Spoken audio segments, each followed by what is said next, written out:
This is Shards of Light, Book 4 and finale in the series of the same name, a tale of the lands of hope, chronicled by Hahn and narrated by himself.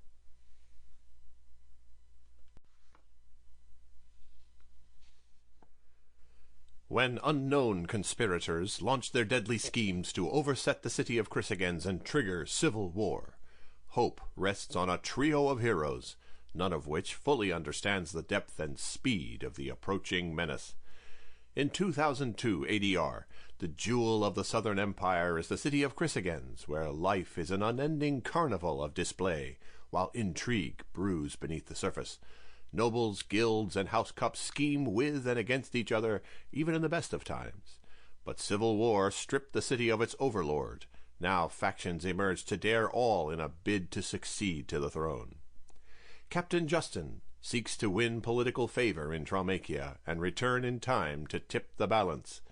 But will the brave officer instead find doom for himself and his loyal men in the haunted hills ruled by the Baron of Blood? Feldspar the Stealthic threads through ancient streets and tunnels, past enemies villainous and monstrous, to locate a fabled artifact in the heart of abandoned old Cryss. Peril only makes him smile. But how can he choose which of his many faces to honor when the danger bears down on those he loves? Preacher Wastara Altieri, who loved the captain and hired the Stealthic, sees too late the shape of the conspiracy threatening her city, her family. Will her unknown allies ever meet, now that she is helpless to halt the release of the Shard demon? As darkness and murder clutch Cryssigens by the throat, the flames of destruction reveal Shards of Light. Shards of Light is the last book in the Shards of Light saga set in the Lands of Hope. It is preceded by The Ring and the Flag, Fencing Reputation, and Perilous Embraces. It was first published as an e-book and paperback by the independent Bookworm. And the dedication reads, "From distant lands and varied ranks came a small band of the bravest and best. They combined courage, persistence, sacrifice, and dedication to achieve a wonder unheard of in all the alleged real world. They read the tale entire, and they made it better. For all the sense and humor and nearly everything good in this story, I thank the writers extreme and dedicate this book to them.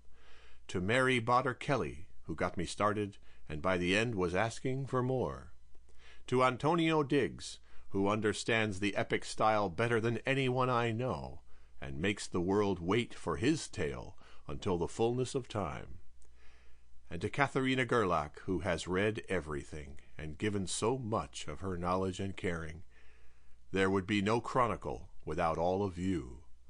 Araralte!"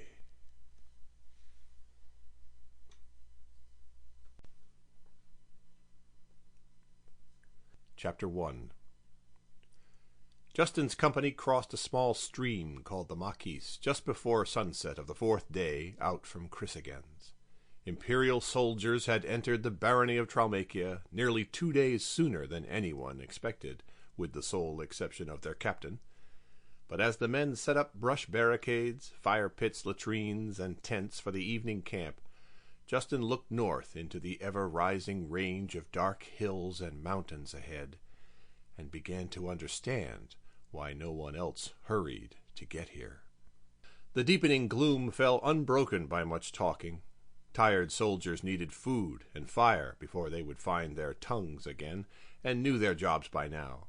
Justin saw to his mount, Furta, briefly checked the griffin still furious in its cage, then walked a short way beyond the linemen of the camp, pacing to each side and assessing the terrain ahead. Nightfall did little to obscure his elvish vision, but he almost wished to be mortal based on what he could see. Only the banks of the stream held much grass or shrubbery. The pounded earth road they followed began to wind and rise, seemingly a steady uphill track for uncounted leagues into the hills.